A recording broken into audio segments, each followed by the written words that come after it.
అందరికీ నమస్కారం. కొత్త కథలోకి స్వాగతం. ఈ కథ పేరు నిశాచరుడు. రచన టెంపోరావు గారు. చదువుతున్నది దేవి. ఈ కథ మీకు నచ్చినట్లయితే తప్పకుండా లైక్ చేయండి. ఇంకా కథలోకి వెళ్దామా? రోడ్డమ్మట కొంతసేపు నడిచి అతడు గేటు ముందు ఆగాడు. గేటుకు అటువైపునున్న తాళం వేసి ఉంది. ఊచల మధ్య నుంచి అతడు సూటిగా చూశాడు. దూరంలో పెద్ద మేడ కనిపిస్తోంది. వాచ్మెన్ లేనందున అతడు సంతోషించాడు. అతడు మెల్లగా గేటుపైకి ఎక్కి అటువైపుకు దూకాడు. క్షణకాలం నిలబడి అలాగే ఉండిపోయాడు. టైం చూశాడు. 12 దాటింది. ఇంట్లో లైట్లు వెలగడమే లేదు. ఇంట్లోని వాళ్ళు నిద్రపోతూ ఉండాలి. అతడు 2 అరచేతులను కలిపి వేళ్లను విరుచుకున్నాడు. అతడు మేడవైపు మెల్లిగా కదిలాడు. మేడ ముందు అతడు నిలబడ్డాడు. లోపలికి ఎలా వెళ్ళడం? అతడు ఆలోచిస్తూ ఉన్నాడు. ఇంటి చుట్టూ పెద్ద తోట. దూరంలో ప్రహరీ గోడ ఉంది. ధనవంతులు ఇటువంటి మేడల్లోనే జీవిస్తూ ఉంటారని అతడికి తెలుసు. అతడు వెనక్కి కదిలాడు. పైకి చూశాడు. పై డాబా మీదున్న ఓవర్ హెడ్ ట్యాంకు అతడికి కనిపించింది. కింద నుంచి పైపులు పైకి వస్తున్నాయి ట్యాంక్ వైపు. అతడు పైపును ముట్టుకుని గమనిస్తూనే ఉండిపోయాడు. గోడకు పైపు దిట్టంగా అమర్చి ఉంది. సిగరెట్ కాల్చాడు. ఆ పీకను ఆర్పేసి దాన్ని మళ్ళీ జేబులో వేసుకున్నాడు. ఎందుకంటే తను ఎక్కడ ఏది వదలకూడదు అని.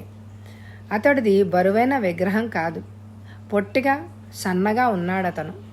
సన్నటి నుదురు, చిన్న తల.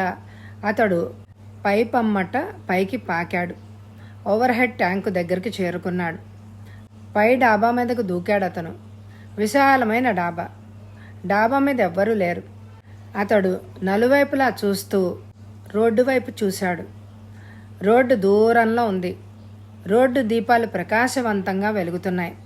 కానీ తానున్న డాబా మీద చీకటిగానే ఉంది. ఆకాశంలో కూడా చంద్రుడు లేడు. నక్షత్రాలు మాత్రం తళతళా మెరుస్తున్నాయి. అతడు గుమ్మం వైపు నడిచాడు. తలుపు మూసింది. అతడు తోసి చూశాడు. తెరవబడలేదు. ఈ తలుపు తెరవగలిగితే తను మెట్లమ్మట కిందకు వెళ్ళొచ్చు. అతడు తన బ్యాగ్లోంచి బ్యాటరీ డ్రిల్లింగ్ మిషన్ని పైకి తీశాడు. అతడు తన పని ప్రారంభించాడు. తలుపులోంచి చిన్న ముక్కలను అతడు కోసి పారేశాడు. 1.5 అడుగుల పొడవు, 1.5 అడుగు వెడల్పు రంధ్రం చేశాడు. ఆ రంధ్రంలోంచి అటువైపుకు దిగాడు. గడియ తీసి తలుపును తెరిచాడు. గాలికి తలుపులు కొట్టుకోకుండా తను కోసిన కర్ర ముక్కలని ఆ తలుపు వారగా పెట్టాడు. జేబులోంచి టార్చ్ తీసి బటన్ నొక్కాడు అతను. టార్చ్ కాంతిలో కిందకు చూశాడు. మేడమెట్లు కనిపించాయి. మెట్ల మలుపు తిరిగి కిందకు వెళ్తున్నాయి. అతడు ఆ మెట్లమ్మట కిందకి దిగాడు. మూసిన మరికొన్ని తలుపులు అతడికి అడ్డొస్తాయేమో. అతడి కళ్ళు మెరిశాయి. తలుపులు తెరిచే ఉంది. అతడు కిందనున్న హాల్లోకి ప్రవేశించాడు. టార్చి కాంతిలో నలువైపులా చూశాడు. పెద్ద హాలు. ఆ హాల్లో ఖరీదైన సోఫాలు. అతడు ఒక సోఫాలో కూర్చున్నాడు. ఫోమ్ తలగడ మెత్తగా ఉంది. అతడు వెనక్కి వాలాడు. వెనకనున్న ఫోమ్ తలగడ మెత్తగా తగిలింది. తనకేం భయం లేదు. ఇంట్లోని వాళ్ళందరూ నిద్రపోతున్నారు. అతడు టార్చ్ కాంతిలో చూశాడు. పక్కపక్కనే 2 గదులున్నాయి. గదుల తలుపులు అతడికి కనిపించాయి. అతడు ఒక గదివైపు నడిచాడు. తలుపులు తెరుచుకుంది. అతడు లోపలికి వెళ్ళాడు. టార్చ్ కాంతిలో చూశాడు. అక్కడ ఒక 25 ఏళ్ల స్త్రీ పరుపు మీద నిద్రపోతోంది. అతడు ఆమె వైపు చూశాడు. అందంగా ఉంది. ఆమె కాళ్ళు కనిపిస్తున్నాయి. అతడు పళ్ళు కొరికాడు. ఆడది అతడినెప్పుడూ ఆకర్షించలేదు. టార్చ్ కాంతిలో ఆమెను చూస్తున్నాడు. ఆమె కదిలింది. లైటును చూసి మేల్కొని లేచింది. అతడు టార్చ్ బటన్ని నొక్కాడు. గదిలో చీకటి.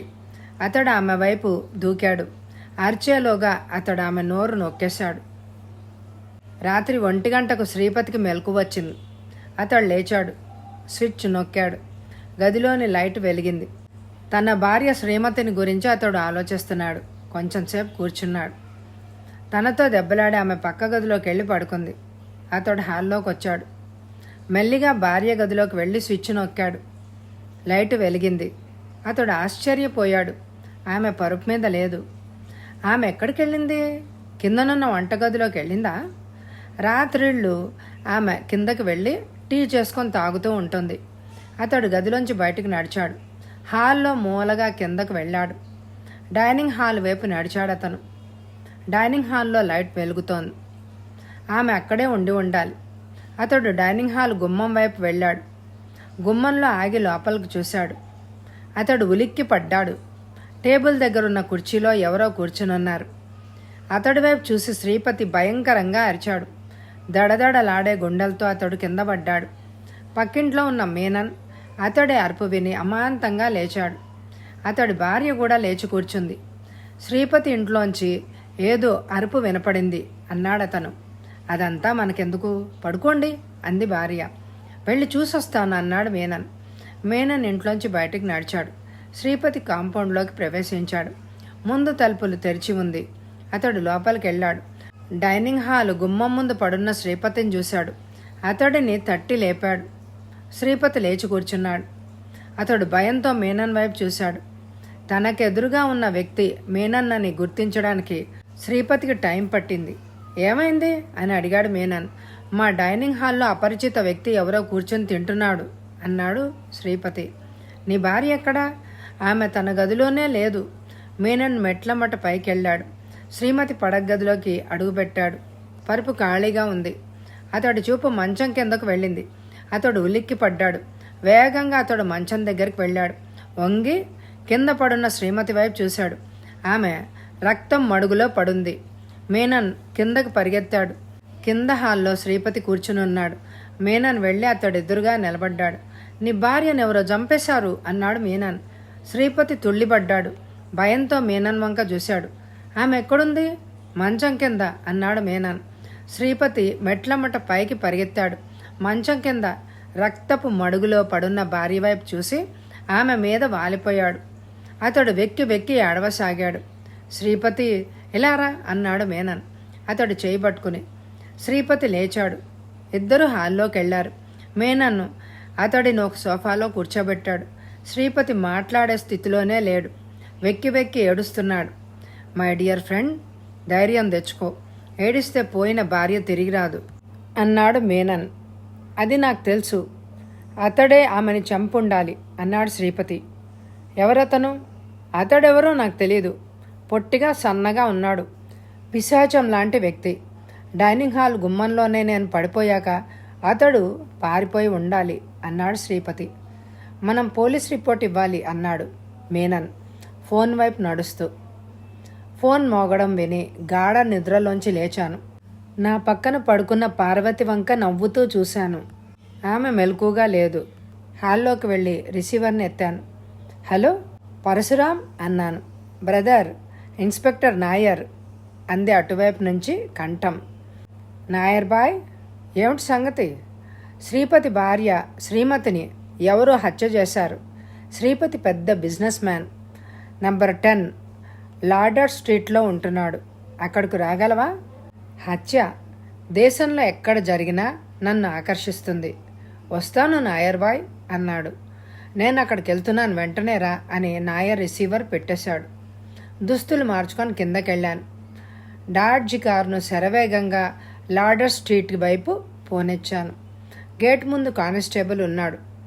అతడి సెల్యూట్ని అందుకొని కారుని లోపలికి పోనిచ్చి పోర్టిగోలో ఉన్న పోలీస్ జీపు వెనకనే ఆపాను. కిందకి దిగాను. ఇన్స్పెక్టర్ నాయర్ నా దగ్గరికి వచ్చి కరచాలనం చేశాడు. బ్రదర్, లోపలికి వెళ్దాం పదా అన్నాడు నాయర్. ఇన్స్పెక్టర్తో ముందు హాల్లోకి వెళ్ళాను. మేడం మెట్లెక్కి పైకి వెళ్ళాను. శ్రీపతి పక్క గదిలోకి ఇద్దరం ప్రవేశించాం. పడక గదిలో లైట్లు ప్రకాశవంతంగా వెలుగుతోంది. గదిలో ఎవ్వరూ లేరు. మంచం ఖాళీగా ఉంది. మంచం కింద చూశాను. అక్కడున్న దృశ్యాన్ని చూసి మామూలు మనుషులు తుళ్ళి పడతారు. వంగి నేల మీద పడున్న ఆమె వైపే చూశాను. ఆమె చాలా అందంగా ఉంది. మరణించిన ఆమె అందం తరగలేదు. ఆమె కళ్ళు చూస్తున్నాయి. ఎక్కడో ఎవరినో. కత్తితో ఆమెను 10 సార్లు ఎవరో పొడిచి ఉండాలి. ఆమె రక్తం అడుగులో పడుంది. ఆమె ధరించిన దుస్తుల నిండా రక్తం ఉంది. వెనక్కు తిరిగాను. ఎవరో కసితో ఆమెను చంపి ఉండాలి. గదిలోంచి బయటకు నడిచాను. శ్రీపతి వైపు చూశాను. అతడు కూడా పొట్టిగా సన్నగా ఉన్నాడు. అతడు ఈ హత్య చేసి ఉండకపోవచ్చు. మీ భార్యకు ఎవరైనా శత్రువులు ఉన్నారా? ఎవ్వరూ లేరు అన్నాడతను. ఆమె చాలా అందమైన యువతి. మీ పెళ్లి ముందు ఎవరైనా ఆమెను ప్రేమించి పెళ్లాడాలని అనుకున్నారా అని అడిగాడు. నాకు తెలిసినంత వరకు ఆమెనెవరూ ప్రేమించి పెళ్లాడదలుచుకోలేదు. ఏమైనా ఉంటే ఆమె నాకు తప్పకుండా చెప్పేదే. మేమిద్దరం ప్రేమించుకునే పెళ్లి చేసుకున్నామన్నాడు శ్రీపతి. శ్రీపతి పక్కనున్న వ్యక్తి వంక చూశాను. అతడు కూడా పొట్టిగా లావుగా ఉన్నాడు. ఇతడు నా ఫ్రెండ్ మేనన్, పక్కింట్లో ఉంటున్నాడు. ఇతడే పోలీస్ రిపోర్ట్ ఇచ్చాడు అన్నాడు శ్రీపతి. మిస్టర్ మీనన్, మీకు తెలిసిందంతా చెప్పండి అన్నాను. శ్రీపతి అరుపు నాకు వినిపించి మేల్కొన్నాను. వెంటనే ఇక్కడికి వచ్చాను. శ్రీపతి డైనింగ్ హాల్ గుమ్మం ప్రాంతంలో పడున్నాడు. అతడిని లేవగొట్టి తర్వాత శ్రీమతి హత్య చేయబడిందని తెలుసుకుని పోలీస్ రిపోర్ట్ ఇచ్చాను అన్నాడు మీనన్. శ్రీపతి వైపు సూటిగానే చూశాను. డైనింగ్ హాల్ గుమ్మం ముందు మీరు ఎందుకు పడున్నారు ప్రశ్నించాను. నా భార్య పడగదిలో లేదు. ఆమె కోసము కిందకొచ్చాను. డైనింగ్ హాల్లో లైట్ వెలుగుతోంది. పిశాచం లాంటి వ్యక్తి ఎవరో కుర్చీలో కూర్చొని తింటున్నాడు. అతడిని చూడగానే భయంతో అరిచి కింద పడిపోయాను. అతడిని వర్ణించండి. పొట్టిగా సన్నగా ఉన్నాడు. చింపిరి జుట్టు, పెద్ద మీసాలు, నల్లటి గడ్డం, ప్యాంటు చొక్కా, కోటులో ఉన్నాడతను. అంతకంటే ఎక్కువగా నేను చెప్పలేను. పడుకునే ముందు మీరు అన్ని తలుపులు మూసేశారా? నేనే మూసాను సార్. డబ్బు ఏదైనా పోయిందా? నేను ఇంకా చూడలేదు. వెళ్ళి చూడండి అని మేడ మెట్లమ్మట డాబా మీదకి వెళ్ళాను. తలుపు రంధ్రాన్ని గమనించాను. గుండ్రటి కర్ర ముక్క, తలుపు వారగా ఉన్నాయి. డాబా మీదకి వెళ్ళాను. నీళ్ల పైపులను గుర్తించాను. హంతకుడు అటువైపు నుంచే ఇంట్లోకి ప్రవేశించి ఉండాలి. కిందకెళ్ళాను. అరగంట తర్వాత శ్రీపతి నా దగ్గరకు వచ్చాడు. ఆమె నగలన్నీ ఉన్నాయి. డబ్బు పోయినట్టేమీ లేదు అన్నాడతను. ఆశ్చర్యపడ్డాను. డబ్బు కోసం ఈ హత్య జరగలేదు. మరైతే ఎందుకు జరిగింది? డాక్టర్ సుధాకర్ శవాన్ని పరీక్షించాడు. పరశురాం గారు, హత్య చేసిన వ్యక్తి పిచ్చివాడేమో. అతడి 3-4 కత్తి పోట్లతోటే ఆమె మరణించి ఉండాలి. ఆమె మరణించాక కూడా అతడు ఆమెను కత్తితో పొడుస్తూనే ఉన్నాడు అన్నాడతను. అంతకసి ఆమె మీద హంతకుడికి ఎందుకు ఏర్పడింది? శ్రీపతికి తెలియని రహస్యం ఏదైనా ఉందా? ఆలోచిస్తూ కిందకెళ్ళాను. ఇన్స్పెక్టర్ నాయర్ నాతో కారు దాకా వచ్చాడు. నాయర్ బాయ్, నీ పని కానీ ప్రస్తుతం ఏమీ చెప్పలేను, అంధకారంలో ఉన్నాను అని కారులో కూర్చొని తలుపు మూశాను. మర్నాటి పత్రికలో ఈ హత్యను గురించి విశేషంగా ప్రచారమైంది. పత్రికా విలేకరులు వాళ్ళ ఇష్టం వచ్చినట్టు వాళ్ళు రాసేశారు. ఇంత ఘోరంగా శ్రీమతి ఎలా చంపబడింది, ఎందుకు ఈ హత్య జరిగింది, పోలీసులు వెంటనే కనుక్కోవాలి, లేకపోతే ప్రజలు ఠారెత్తిపోతారు. ఇటువంటి హత్యలు ఇంకా జరగవచ్చునని భావించి ప్రజలు భయపడతారు అని రాశాడు ఒక విలేకరి. కృష్ణయ్య వేడివేడిగా ఇడ్లీ తెచ్చాడు. 20 ఇడ్లీ తిని 3 కప్పులు కాఫీ తాగాను. ఇడ్లీలోకి కృష్ణయ్య వేసిన పుదీనా, కొత్తిమీర, కొబ్బరికాయ మిశ్రమ పచ్చడి నాకు చాలా నచ్చింది. ఇన్స్పెక్టర్ నాయర్ నవ్వుతూ గదిలోకి వచ్చాడు. అతడికి ఇడ్లీ తెమ్మన్నాను. అలవాటు ప్రకారం వద్దన్నాడు. కృష్ణయ్య తెచ్చిన 1 డజన్ ఇడ్లీలను మాట్లాడకుండా నమిలేశాడు. ఇన్స్పెక్టర్ నాయర్ వేడివేడి కాఫీ తాగాడు. నేను అతడి వంక చూశాను. నాయర్ బాయ్, ఏమిటి సంగతి? పత్రికలు చూసావా అని అడిగాడు. 2 ఆంగ్ల పత్రికలు చూశాను. శ్రీమతి హత్యను గురించి విశేషంగా రాసేశారు అన్నాడు. బ్రదర్, ఈ హత్యను గురించి అసలు నువ్వేమనుకుంటున్నావు? హత్య ఎందుకు జరిగిందో మనకింకా తెలియదు. శ్రీపతి చెప్పిందంతా నిజమనే అనుకుందాం. ఎవడో డాబా తలుపుకి చిల్లులు పొడిచి ఇంటికొచ్చి ఆమెను చంపాడు. అంత కసితో ఆమెను అతడు ఎందుకు చంపుతాడు? ఇన్స్పెక్టర్ నాయర్ నా వైపు సూటిగా చూశాడు. శ్రీపతికి హత్యలో ఏదైనా సంబంధం ఉందని నువ్వంటావా? క్రితం రాత్రి భార్య తనతో దెబ్బలాడి వేరే పడుకుందని శ్రీపతి నాతో అన్నాడు. నాయర్ ప్రశ్నించాడు. భార్యాభర్తలు దెబ్బలాడుకున్నారు, వేర్వేరు గదుల్లో పడుకున్నారు. ఉద్రేకంలో మనిషి ఏదైనా చేయొచ్చు అన్నాను. అతడి మీద నాకు అనుమానంగా ఉంది. ఇంట్లోని వస్తువులు ఏవీ పోలేదు. ధనలాభం కోసమే ఈ హత్య జరగలేదని స్పష్టంగా తెలుస్తోంది. డైనింగ్ హాల్లో ఎవరినో చూసి అతడు అరుస్తూ పడిపోవడం పచ్చి అబద్ధం అయి ఉండొచ్చు. ఆ తలుపుకు అతడే చిల్లుబొడిచి ఉండొచ్చు అన్నాడు నాయర్. అతడు చెప్పింది కూడా నిజం కావచ్చు. ప్రస్తుతం ఏది దృఢంగా మనం నమ్మలేం. మరికొంత దర్యాప్తు చేశాక నిజం మనకు తెలియచ్చు. బ్రదర్, ఈ హత్య విషయంలో నువ్వు నాకు సహాయపడాలి. ఈ మధ్య పోలీస్ డిపార్ట్మెంట్లో నా మీద విమర్శలు ఎక్కువయ్యాయి. తొందరగా హంతకుడిని పట్టుకుంటే నన్ను విమర్శించే వాళ్ళ నోరు మూసుకుంటారు. అతడి వంక నవ్వుతూ చూశాను. Nair boy, don't bother. నీ అంత అనుభవం ఈనాడొచ్చే పోలీస్ వాళ్ళకి లేదు. ఆఖరికి నువ్వు జయిస్తావు అన్నాడు. అందుకు నీ సహాయం కావాలి. నా సహాయం నీకెప్పుడు ఉంటుంది అని అన్నాను. హోటల్ అమర్ క్యాబిన్లో కూర్చుని అతడు వెలుగు దినపత్రికను చూడసాగాడు. పత్రికల నిండా తన్ని గురించే ఉంది. అతడు ఎంతగానో ఆనందించాడు. ప్రతి పత్రిక తనను గురించే రాయాలి. హోటల్ బాయ్ గదిలోకి వచ్చాడు. అతడు పత్రికలో నిమగ్నుడై ఉన్నాడు. ఏం కావాలి సార్ అన్నాడు బేరర్. అతడు బేరర్ వైపు చూశాడు. చికెన్ బిర్యానీ, చపాతీలు, చికెన్ కూర్మా అన్నాడు అతను. బేరర్ వెళ్ళిపోయాడు. క్యాబిన్లోని లైట్ ప్రకాశవంతంగా వెలుగుతోంది. అతడు రమ్ తాగుతున్నాడు.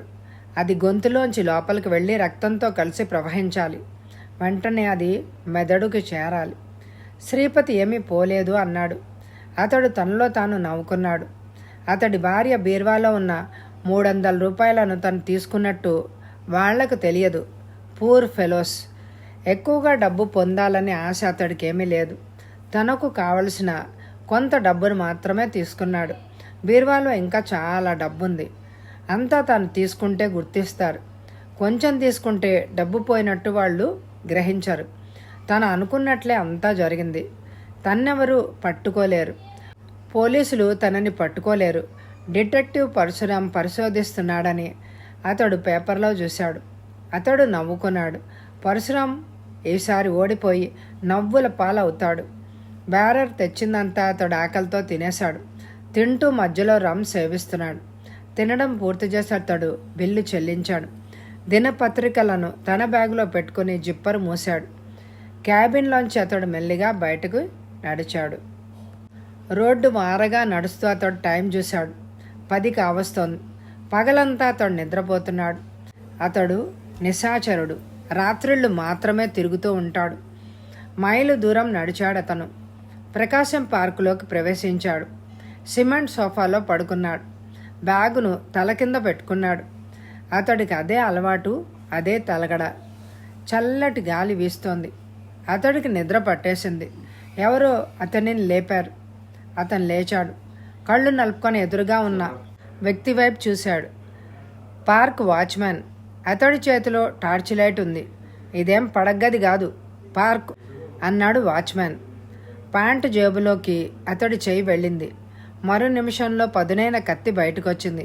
వాచ్మ్యాన్ మీదకు దూకాడతను. గాబరాగా వాచ్మ్యాన్ గడ్డి నేల మీద పడ్డాడు. అటుపైన అతడు తన పనిని చకచకా సాగించాడు. కత్తిని పొడిచి ప్యాంట్ జేబులో దాచుకున్నాడు. తన బ్యాగ్ తీసుకుని అతడు శరవేగంగా గేట్ వైపు నడిచాడు. నేల మీద పడున్న టార్చ్ ఇంకా వెలుగుతోంది. టార్చ్ సమీపంలో వాచ్మ్యాన్ కూనయ్య పడున్నాడు. అతడి ఈ లోకంలో లేడు. కూనయ్య భార్య అతడి కోసం వెతుకుతూ టార్చ్ లైట్ వెలుగుతున్న చోటకి వచ్చింది. టార్చ్ కాంతిలో నేల మీద పడున్న భర్తను చూసి ఆమె భయంకరంగా అరిచింది. ఆమె అరుపు విని పార్కు సమీపంలో ఉండే ఇళ్లలోని వాళ్ళు ఉలిక్కి పడ్డారు. ప్రకాశం పార్కులో కారాపి ఎదురుగా పోలీస్ జీప్ ఉంది. ఇన్స్పెక్టర్ నాయర్ గబగబా నా దగ్గరకు వచ్చాడు. బ్రదర్, మరొక హత్య అన్నాడు నాయర్. ప్రకాశం పార్కులోని లైట్లన్నీ వెలుగుతున్నాయి. సమీపంలో ఉండే ఇళ్లలోని వాళ్ళు పార్కులో గుమిగూడారు. ఇన్స్పెక్టర్ నాయర్తో కొంతమంది దూరంగా నడిచి వెళ్లారు. సిమెంట్ సోఫా పక్కనే ఉన్న వ్యక్తి వైపు చూశాను. కత్తితో అతన్నెవరో కసితో అనేక చోట్ల పొడిచారు. అతడు దుస్తులు రక్తమయంగా ఉన్నాయి. ఎవరతను అడిగాను. ఈ పార్క్ వాచ్మ్యాన్ కూనయ్య. అతడి భార్య శవాన్ని చూసి అరిచింది.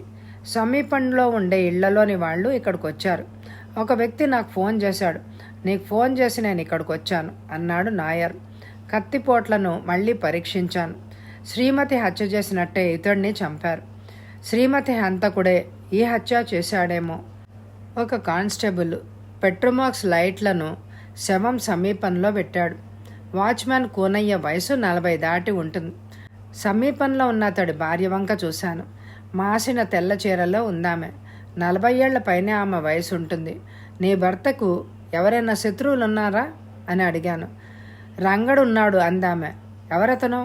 నా కూతురు అంటే అతడికి పిచ్చి. నా కూతురు ఆడిని పెళ్లాడడం నా మొగుడికి ఇష్టం లేదు అందామె. రంగడు నీ భర్తను బెదిరించాడా?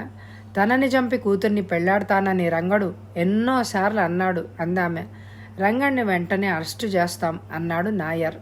రంగడు ఎక్కడుంటాడు? ఇక్కడకు దగ్గరలోనే తాతమ్మాన్ సందులోని 7వ నెంబర్ గుడిసెలో ఉంటాడు అందామె. ఇన్స్పెక్టర్ నాయర్ వంక చూశాను. నాయర్ బాయ్, ఇక్కడ పని నువ్వు గాని, నేను ఆ రంగడిని గలుచుకొని వస్తాను అని కారు వైపు పరిగెత్తాను. డాడ్జి కారును వేగంగా పోనిచ్చాను. మెయిన్ రోడ్డు వారుగా కారాపి దిగాను. రోడ్డు దాటి సందు వైపు నడిచాను. సందు మొనలో ఒక వృద్ధుడు రాయి మీద కూర్చునున్నాడు. తాతమ్నార్ సందు ఇదేనా అని అడిగాడు నాయర్. అవును సార్, మీకెవరు కావాలి అని అడిగాడు అతను. రంగడు అన్నాను. తిన్నగా ఎల్లండి, కుడిపక్క 3వది. సందులో లైట్లు లేవు. టార్చ్ కాంతిలో చూసుకుంటూ ఒక గుడిసె ముందు ఆగాను. లోపల బుడ్డి దీపం వెలుగుతోంది. కొబ్బరి ఆకులతో అల్లిన తలుపు మూసింది. దగ్గరికెళ్ళి తలుపును తోసి లోపలికెళ్ళాను. చాప మీద గూండాలా ఉన్న వ్యక్తి పడుకుని ఉన్నాడు. బుడ్డి దీపం దిమ్ముగా వెలుగుతోంది. నాటుసారా వాసన గదిలో కొడుతోంది. టైం చూశాను. 12:30 కావస్తోంది. ఆలోచిస్తూ రంగడి వైపు చూశాను. నాటుసారా బాగా కొట్టేసి అతడు నిద్రపోతూ ఉండుండాలి. పక్కన సీసాలో ఇంకా నాటుసారా ఉంది. సీసా పక్కన ప్లాస్టిక్ గ్లాస్ ఉంది. అతడిని గట్టిగా తట్టాను. అతడు కళ్ళు తెరిచి నా వంక చూశాడు. తుళ్ళి పడుతూ లేచి కూర్చున్నాడు. మళ్ళీ నా వైపు చూశాడు. ఏం కావాలి సార్ అని అడిగాడు అతను. రంగడంటే నువ్వేనా? అవును సార్. ఈ రాత్రి ప్రకాశం పార్కులో కూనయ్య ఇంటికి వెళ్ళావా? వెళ్ళాను సార్. ఎన్నింటికి వెళ్ళావు? నా పని 5ంటికి అయిపోయింది. తిన్నగా కూనయ్య మామ ఇంటికి వెళ్ళి ఒకసారి సూరమ్మను చూసి ఇక్కడికి వచ్చేశాను. నీ కూనయ్య మామని ఎవరో చంపారు. అతడు గాబరాగా నా వంక చూశాడు. అతడి నోటమట మాట పెగల్లేదు. అతడిని చంపితే సూరమ్మను పెళ్లాడొచ్చనని అనుకున్నావా అని అడిగాను. అతడి వంక సూటిగా చూస్తూ, మామని నేనెందుకు చంపుతాను సార్?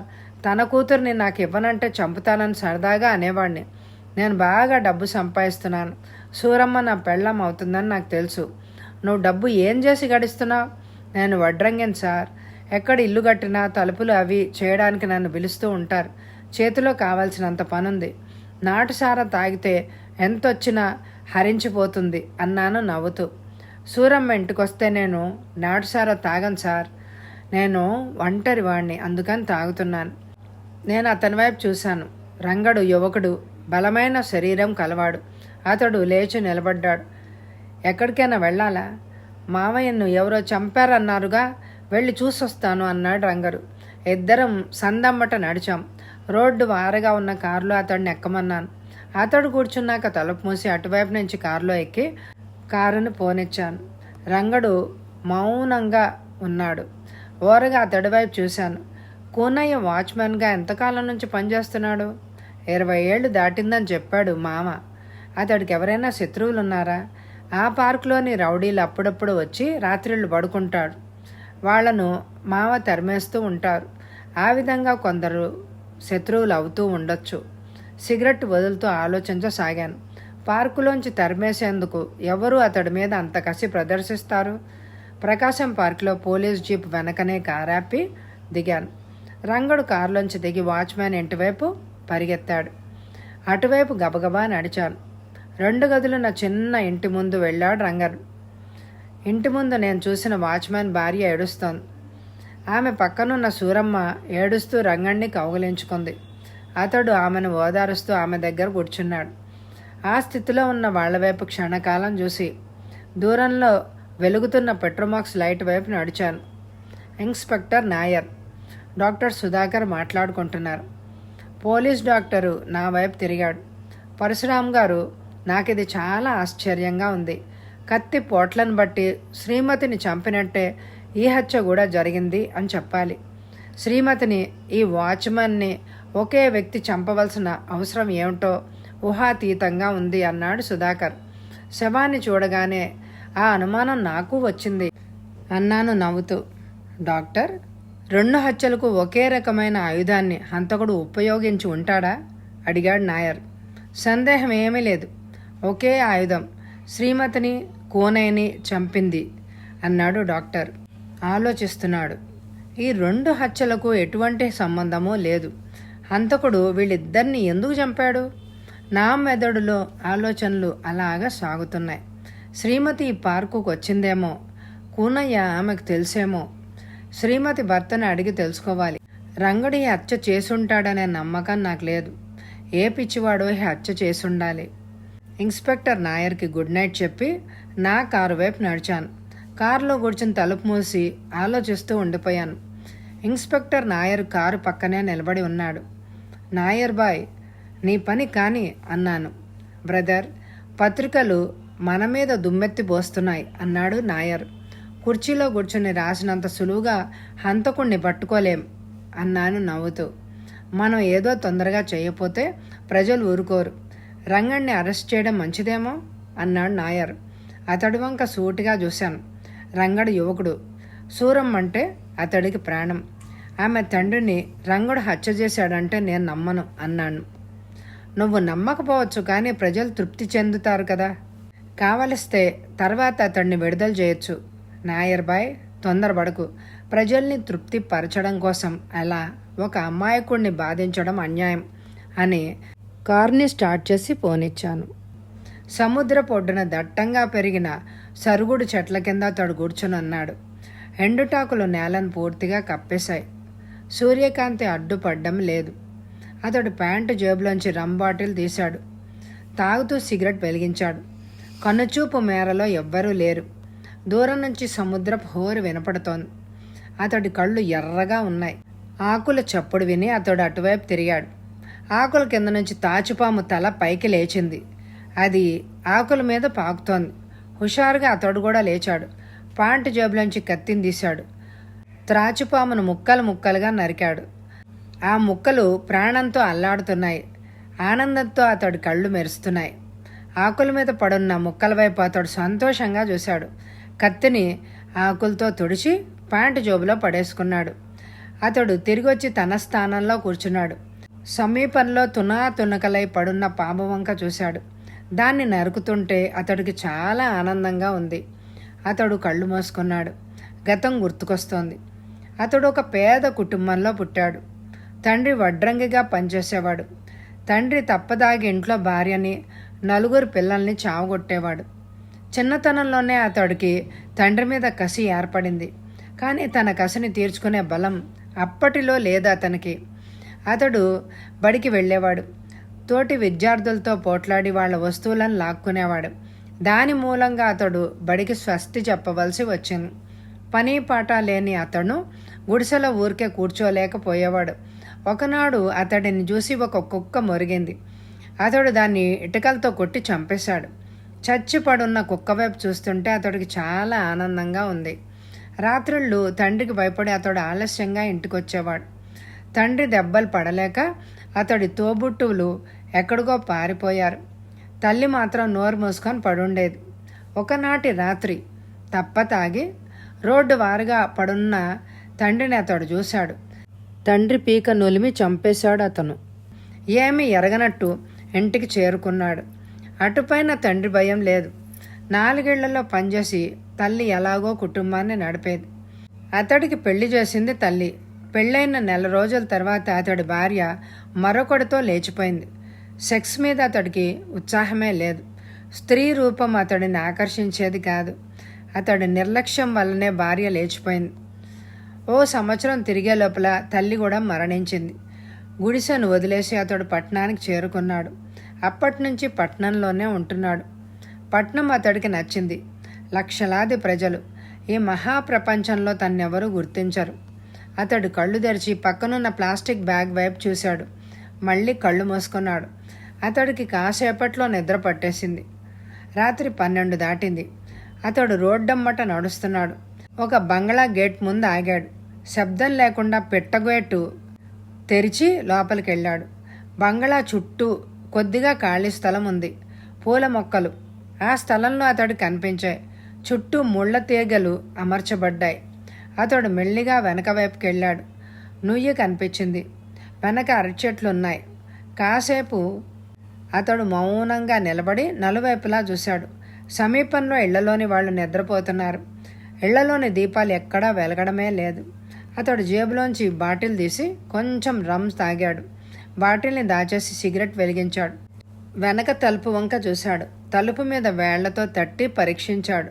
ప్లాస్టిక్ బ్యాగ్లోని డ్రిల్లింగ్ మిషన్ తీశాడు. తలుపుకు పెద్ద చిల్లు ఏర్పడింది. అతడు చిల్లులోంచి లోపలికి దూరాడు. టార్చ్ కాంతిలో గదిని పరిశీలించాడు. వంటగది ఒకవైపున గ్యాస్ స్టవ్, సిలిండరు వగైరా కనిపించాయి. ఎదురుగా గుమ్మం ఉంది. అతడు వెనక తలుపు గడియలు తీసి బయటనున్న బ్యాగును వంటగదిలో పెట్టి తలుపు మూశాడు. ఎదురుగా ఉన్న గుమ్మం వైపు నడిచాడు. తలుపు దగ్గరగా మూసింది. తోసి అతడు లోపలికి వెళ్ళాడు. టేబుల్కి అటు ఇటు కుర్చీలున్నాయి. ఆ టేబుల్ మీద కొన్ని పాత్రలున్నాయి. అతడు పాత్రలను పరీక్షించాడు. అన్నం, వంకాయ కూర, సాంబార్, గడ్డలాంటి పెరుగు, నెయ్యి, మంచినీళ్లు వగైరా ఉన్నాయి. ఇవన్నీ ఎందుకు ఇక్కడ అమర్చబడ్డాయి? ఎవరైనా భోజనానికి వస్తారా? అతడు ఎదురుగా ఉన్న మరో గుమ్మం వైపు చూశాడు. గుమ్మం దాటి వెళ్ళాడు. హాల్లో ఫేమ్ సోఫాలు ఉన్నాయి. టార్చ్ కాంతిలో అతడు గదికి నలువైపులా చూశాడు. ఒక గుమ్మం వీధి వైపు ఉంది. రెండో గుమ్మం తలుపు తెరిచి ఉంది. పడగ్గది అయి ఉండాలి. అతడు పడగ్గది గుమ్మంలో నిలబడి లోపలికి చూశాడు. నీలం రంగు 0 వోల్ట్ బల్బు వెలుగుతోంది. ఆ కాంతిలో పరుపు మీద పడుకున్న ఆకారం అతడికి కనిపించింది. అతడు పరుపు దగ్గరగా వెళ్ళాడు. పరుపు మీద స్త్రీ వైపు చూశాడు. వెంటనే అతడిలో ఏదో సంచలనం రేకెత్తింది. ప్యాంటు జేబులోంచి కత్తిని పైకి తీశాడు. ఆమె వైపు పిశాచంలాగా దూకాడు. అతడి ఎడం చెయ్యి ఆమె నోరు నొక్కేసింది. అనేక చోట్ల కత్తి ఆమె శరీరంలోకి దిగింది. బయట ఏదో స్కూటర్ ఆగిన చప్పుడైంది. అతడు గాబరాగా లేచి నిలబడ్డాడు. బయట బూట్ల చప్పుడు, పిట్టగేటు తెరుస్తున్న ధ్వని. కత్తిని ఆమె చీరకే తుడిచేశాడు అతను. 0 వోల్ట్ బల్బును ఆర్పేసి వంటగదిలోకి పరిగెత్తాడు. లోపలికి ఎవరో వస్తున్నారు. వంటగది, డైనింగ్ రూమ్ గుమ్మంలో చీకట్లో అతను నిలబడ్డాడు. ముందు తలుపు తోసి ఎవరో లోపలికొచ్చారు. హాల్లోని లైట్ వెలిగింది. తలుపు పక్క నుంచి అతడు హాల్లోకి వచ్చిన వ్యక్తి వైపు చూశాడు. ఆ వ్యక్తి హుషారుగా పడగ్గది వైపు కదిలాడు. అతడు వెనక్కి జరిగి ప్లాస్టిక్ బ్యాగ్ను అందుకుని తలుపు తెరిచి నూతి పక్క నుంచి ముళ్ళ తీగల దగ్గరకు పరిగెత్తాడు. అదే క్షణంలో పడగ్గదిలోకి వెళ్ళిన వ్యక్తి అరుపు భయంకరంగా అతడికే వినపడింది. అతడు ముళ్ళ తీగల మధ్య నుంచి దూరి వెనకనున్న కాంపౌండ్లోకి వెళ్ళాడు. వేగంగా అడుగులేస్తూ వెనక వైపునున్న రోడ్డుకి చేరుకున్నాడు. రోడ్డమ్మట వేగంగా అతడు నడిచి వెళ్ళిపోయాడు. పోలీస్ జీపు వెనకనే డాడ్జ్ కార్ ఆపి దిగాను. చాలామంది ప్రజలు బంగ్లా ముందు గుమిగూడారు. చిన్న గేటు తెరిచింది. ముందు వరండా మీద స్కూటర్ ఉంది. ఒక కానిస్టేబుల్ అక్కడ నిలబడి ఉన్నాడు. అతడు వినయంగా నాకు సెల్యూట్ చేశాడు. ముందు హాల్లోకి వెళ్ళాను. ఇన్స్పెక్టర్ నాయర్ ఎదురుగా వచ్చి నా చేయి పట్టుకున్నాడు. సమీపంలో ఉన్న వ్యక్తిని అతడు నాకు పరిచయం చేశాడు. ఈయన పేరు రాజన్, ఒక పబ్లిషింగ్ కంపెనీకి మేనేజర్ అన్నాడు నాయర్. అతడి వైపు క్షణకాలం చూసి ఇన్స్పెక్టర్తో పడగ్గదిలోకి వెళ్ళాను. పడగ్గదిలో ఫ్లోరోసెంట్ లైట్ వెలుగుతోంది. డబుల్ కాట్ మీదున్న స్త్రీ వైపు చూడ్డానికి మనిషికి బాగా ధైర్యం ఉండాలి. ఏ పిశాచమో ఆమెను కత్తితో అనేక చోట్ల పొడిచినట్లుంది. ముఖం నుంచి కళ్ళ దాకా కత్తిపోట్లు. ఆమె ధరించిన చీర, జాకెట్టు రక్తమయంగా ఉన్నాయి. ఆమె మెళ్ళో బంగారం గొలుసుంది. చేతులకు గాజులు ఉన్నాయి. చెవులకు మెరుస్తున్న కమ్మలు ఉన్నాయి. బ్రదర్, నాతో రా అన్నాడు నాయర్. డైనింగ్ హాల్లోంచి వెనకనున్న వంటగదిలోకి వెళ్ళాను. వెనక తలుపు వైపు నాయర్ చెయ్యి చూపించాడు. తలుపులో పెద్ద చిల్లుంది. అందులోంచి దూరి హంతకుడు లోపలికి వచ్చి ఉండాలి. చిల్లు పొడిచిన తలుపు వైపు చూస్తూ ఉండిపోయాను.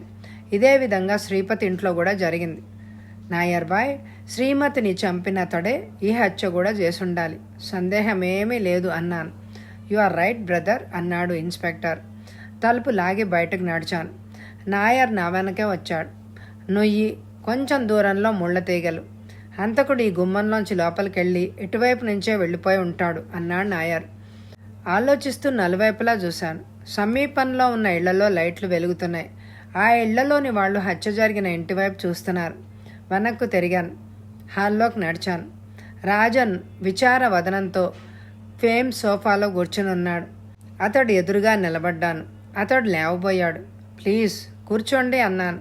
డాక్టర్ సుధాకర్తో ఇన్స్పెక్టర్ నాయర్ పడగదిలోకి వెళ్ళాడు. మిస్టర్ రాజన్, జరిగిందంతా చెప్పండి అన్నాను. నేను పొద్దుట 10ంటికి భోంచేసి వెళ్ళాను. ప్రతిరోజు 7 లోపలే వచ్చేస్తూ ఉంటాను. ఇవాళ మా బాస్ బెనర్జీ ఉండే హోటల్ సబేరాకి వెళ్ళాను. అక్కడ డిన్నర్ చేసి నేను వచ్చేసరికి 1 గంట కావస్తోంది. ఇంటికొచ్చి నేను చూసేసరికి నా భార్య ఆ స్థితిలో ఉంది అని ఏడవసాగాడు అతను. ఆలస్యంగా వస్తారని మీరు ఆమెతో పొద్దుడు చెప్పారా? ప్రశ్నించాను. చెప్పాను, భోంచేసి పడుకోమన్నాను. ముందు తలుపు తాళం తీసి నేను లోపలికి వచ్చాను అన్నాడు అతను. ముందు తలుపులను పరీక్షించాను. Air lock అమర్చబడింది. బయట వాళ్ళు లోపలికి వెళ్ళాలంటే తాళం చెవి ఉండాలి. మీరు ఇంటి ముందు స్కూటర్ ఆపి దిగేసరికి ఏ గదిలోనైనా లైట్లు వెలుగుతున్నాయా? నా ప్రశ్న విని అతడు ఉలిక్కి పడ్డాడు. నా వైపు భయంతో చూశాడు.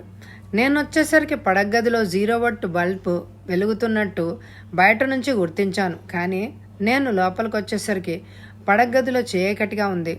లైట్లు నేను ఆన్ చేశాను అన్నాడు రాజన్. నేను ఆలోచిస్తూ ఉండిపోయాను. రాజన్ వచ్చేసరికి హంతకుడు పడగదిలో ఉన్నాడు. బయట స్కూటర్ చప్పుడు విని అతడు లైట్ ఆఫ్ చేసి ఉండాలి. తటాలున్న పడగదిలోకి వెళ్ళాను. 2 కిటికీలు ఉన్నాయి. అవి గ్లాస్ తలుపులు 2 మూసున్నాయి. మంచం మీద ఉన్న సీలింగ్ ఫ్యాన్ తిరుగుతోంది. గదిలో ఉన్న డాక్టర్ సుధాకర్ వైపు చూశాను. మిస్టర్ పరశురాం, ఈమె 12:30, 1 గంట మధ్య మరణించి ఉండాలి. ఇంతకుముందు శ్రీమతి భార్య ఇలాగే హత్య చేయబడింది. అది మీరు గమనించే ఉంటారు అన్నాడు డాక్టర్. ఆలోచిస్తూ హాల్లోకి నడిచాను. మిస్టర్ రాజన్, మీ భార్య కిటికీ తలుపులు మూసుకునే పడుకునేదా? నేను ఇంట్లో లేకపోతే ఆమె కిటికీ తలుపులను మూసే పడుకునేది. మీరు ఇక్కడికి ఎన్నింటికి వచ్చారు? 12:50 వచ్చాను. దిగ్గానే టైం చూసారా? లేదు. స్కూటర్ స్టార్ట్ చేసే ముందు హోటల్ సబేరాలో టైం చూశాను. అప్పుడు 12:35 అయింది. అక్కడి నుంచి ఇక్కడ రావడానికి 15 నిమిషాలు పడుతుంది. నా వాచ్ వంక చూశాను. 1:45 కావస్తోంది. 12:50కి హంతకుడు ఇంట్లో ఉన్నాడు. రాజన్ రావడం గమనించి అతడు వెనక వైపు నుంచి వెళ్ళిపోయి ఉండాలి. మళ్ళీ లోపలి గదుల్లోంచి నుయ్య దగ్గరికి వెళ్ళాను. ఆలోచిస్తూ అక్కడ నిలబడ్డాను. హంతకుడు ఎటువైపు వెళ్ళుంటాడు? సార్, ఎవరో పిలిచారు. ముళ్ళ తీగల దగ్గరికి నడిచాను. అటువైపున మధ్య వయసులో ఉన్న వ్యక్తి నా వైపు చూశాడు. సార్, ఎవరో మా కాంపౌండ్లోంచి వెళ్ళిపోవడం మా అమ్మాయి చూసింది అన్నాడు అతను. 12 ఏళ్ల ఆడపిల్ల మెల్లిగా వచ్చి తండ్రి పక్కన నిలబడింది. ముళ్ళ తీగల మధ్య నుంచి దూరి వాళ్ల కాంపౌండ్లోకి వెళ్ళాను. అమ్మాయి సీత మీకంతా చెప్తుంది అన్నాడు అతను. సీత నన్ను తనతో రమ్మంది. ఒక కిటికీ పక్కనే అందరం ఆగాం. గదిలో లైట్ వెలుగుతోంది. ఆ గదిలోనే నేను పడుకొని ఉన్నాను. నా మంచం కిటికీ పక్కనే ఉంది. ఏదో కేక విని ఉలిక్కిపడి లేచాను. ఒకతను కిటికీ పక్క నుంచి రోడ్డు వైపుకు వేగంగా పోయాడు. అతడు ఎలా ఉంటాడు? చెప్పలేను సార్. నా గదిలో లైట్ లేదు. చీకట్లో ఉన్నాను.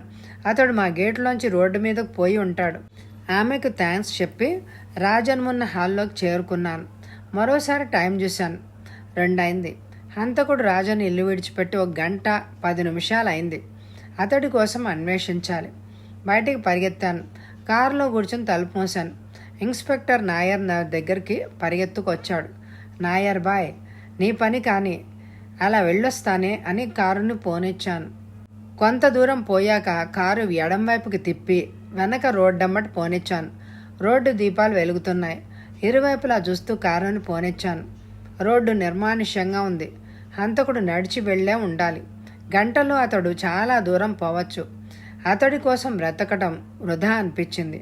రోడ్డు వారగా ఒక పాకలో టీ కొట్టు చూసి కారాపి దిగాను.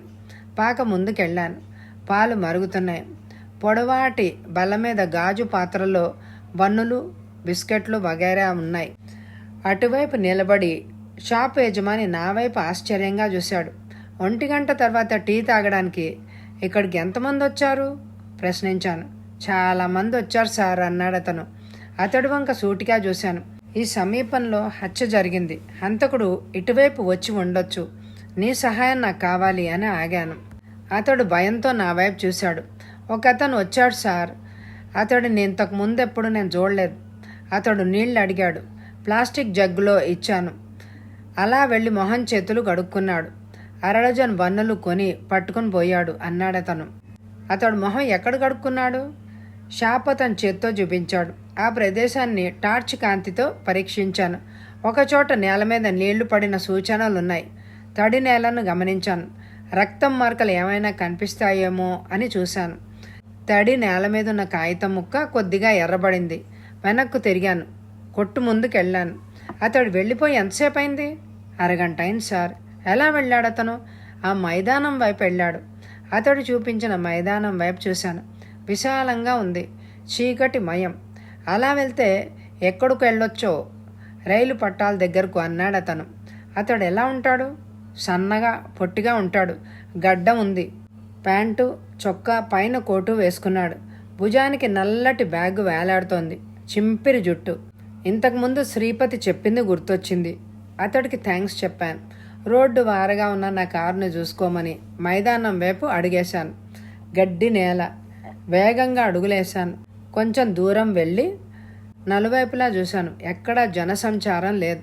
వెనక నుంచి రోడ్డు లైట్లు, టీ కొట్టు కనిపిస్తున్నాయి. రైలు పట్టాలు ఇంకా ఎంత దూరంలో ఉన్నాయో మెల్లిగా అడుగులేస్తున్నాను. రైలు ఇంజన్ కూత వినపడింది. కొంచెంసేపు అయ్యాక ఇంజన్ హెడ్లైట్ కాంతిలో పట్టాలు కనిపించాయి. ఆ కాంతిలో పట్టాలు పొడుగునా చూశాను. ఒక ఆకారం పట్టాలు పక్కనే కదులుతోంది. రైలు పట్టాలు నాకు 1.5 ఫర్లాంగ్ దూరంలో ఉండొచ్చు. గూడ్స్ ట్రైన్ వేగంగా వెళ్ళిపోయింది. మళ్ళీ చీకటిమయం. నేను చూసిన ఆకారం వైపు వేగంగా అడుగులేశాను. చీకట్లో చూడ్డానికి నా కళ్ళు అలవాటు పడ్డాయి. పట్టాల పక్కన నడుస్తున్న ఆకారం ఇప్పుడు దగ్గరలో కనిపిస్తోంది. నా బూట్లు చప్పుడు చేస్తున్నాయి. ఆ వ్యక్తి అమాంతంగా ఆగి నా వైపు చూశాడు. నిశ్శబ్దంగా నిలబడ్డాను. అతడు మళ్ళా నడక ప్రారంభించాడు. పట్టాలకు దగ్గరయ్యాను. పైకి నిక్కి పట్టాల పక్కన నిలబడి దూరంలో వెళ్తున్న వ్యక్తి వైపు తీక్షణంగా చూశాను. సందేహం లేదు, టీ షాప్ అతను వర్ణించిన వ్యక్తి అతడే. వేగంగా వెళ్ళిపోతున్నాడు. పట్టా పక్కనే అతడి వైపు శరవేగంగా నడవసాగాను. అతడు ఆగాడు. నన్ను చూసి జేబులోంచి టార్చ్ తీసి ఆన్ చేసి అతడి వైపు తిప్పాను. అతడు అమాంతంగా పరిగెత్తసాగాడు. ఆగు, ఎవరు నువ్వు? అరిచాను. అతడు జవాబు ఇవ్వలేదు. కొంచెం దూరం వెళ్ళి ఆగాడు. ప్యాంటు అడుగు భాగాన్ని పైకి తిరగేసి లాగాడు. అందులోంచి తటాలన కత్తి అతడి చేతిలోకి వచ్చింది. అతడు నా వైపు సూటిగా చూశాడు. టార్చ్ కాంతిలో అతడి ముఖాన్ని పరీక్షించాను. ఎర్రబడిన కళ్ళు. భుజానికి బ్యాగ్ వేలాడుతోంది. టార్చ్ కాంతిలో అతడి చేతిలో ఉన్న కత్తి మెరుస్తోంది. రాస్కెల్, ఆ కత్తిని పక్కన పడేసి నా ప్రశ్నలకి జవాబీ అరిచాను. అతడు అమాంతంగా పులిలా నా వైపు దూకాడు. టార్చిని ఆఫ్ చేశాను. చటుక్కున పక్కకు జరిగాను. అతడు రైలు పట్టాల మధ్య పడ్డాడు. కత్తున్న అతడి చేతిని బూటుతో గట్టిగా నొక్కాను. అతడు లేవబోయాడు. మరో కాల్తో అతడిని పొట్టలో తన్నాను. అతడు పక్కకు పడ్డాడు. నా బూట్ కిందనున్న చేయిని ఇంకా గట్టిగా నొక్కాను. కత్తిని అతడును వదిలేశాడు. అతడి శరీరాన్ని కత్తికి దూరంగా తన్నాను. అతడు మూలుగుతున్నాడు. టార్చ్ ఆన్ చేసి అతడి వంక చూశాను. అతడిని లేవదీసి చేతుల్ని వెనక్కు విరిచి నైలాన్ తాడుతో కట్టేశాను. అతడి భుజానుకున్న బ్యాగ్ని తీసి తెరిచి చూశాను. డ్రిల్లింగ్ మిషన్, మరికొన్ని పనిముట్లు వగైరా ఉన్నాయి. కత్తిని జేబు రుమాలతో చుట్టి బ్యాగ్లో పడేసి అతడి భుజానికి తగిలించాను. పద అరిచాను. అతడు ముందుకు నడుస్తున్నాడు. టార్చ్ కాంతిలో అతడిని గమనిస్తూనే వెనక నేను నడుస్తున్నాను. మైదానం గుండా నడిచి ఇద్దరం టీ కొట్టు ప్రాంతానికి చేరుకున్నాం. అతడిని కారు ముందు సీట్లో కూర్చోబెట్టి తలుపు మూశాను. నా సీట్లో కూర్చుని కారును వెనక్కి తిప్పి పోనిచ్చాను. రాజన్ ఇంటి ముందు కారు ఆగింది. ఇన్స్పెక్టర్ నాయర్ కార్ దగ్గరకు గబగబా వచ్చాడు. నాయర్ బాయ్, మిస్సెస్ రాజన్ హంతకుణ్ణి నీకు ఇస్తున్నాను. ఇతడే శ్రీమతిని హత్య చేసి ఉండాలి. ప్రకాశం పార్కులో కూనయ్యను కూడా ఇతడే చంపుండొచ్చు అన్నాను. బ్రదర్, ఇతడు నీకెక్కడ దొరికాడు?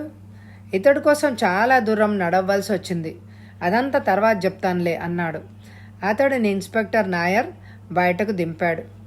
ఇద్దరు కానిస్టేబుల్ అతడిని లాక్కెళ్ళి పోలీస్ జీప్లో కూర్చోబెట్టారు. ఇన్స్పెక్టర్ నాయర్కి ఎదురుగా కుర్చీలో కూర్చున్నాను. సైకియాట్రిస్ట్ ఆనంద్ నవ్వుతూ గదిలోకి వచ్చి నాతో కరచాలనం చేశాడు. పరశురామ్ గారు, అతడిని పట్టుకొని మీరు ప్రజలకు చాలా సేవ చేశారు. అతడు ఒక కిల్లర్ మ్యానియాక్. జంతువులను మనుషులను చంపితే గాని అతడు ఆనందంగా బ్రతకలేడు. సైకోపథిక్ కిల్లర్ అన్నాడు ఆనంద్. శ్రీమతిని, కూనయ్యని, మిస్సెస్ రాజన్ని చంపానని అతను ఒప్పుకున్నాడు. ఇంకా ఎందరినో గతంలో అతడు చంపాను అని అన్నాడు ఇన్స్పెక్టర్ నాయర్. ఇటుపైన ప్రజలు క్షేమంగా బతకొచ్చు అన్నాను నవ్వుతూ. కథ సమాప్తం. ఈ కథ మీ అందరికీ నచ్చితే తప్పకుండా లైక్ చేయండి. మీ లైక్స్ నాకు ఎంతో ముఖ్యం. అందుకని ఎక్కువ లైకులు ఇస్తారు కదండి. Thank you very much my dear friends.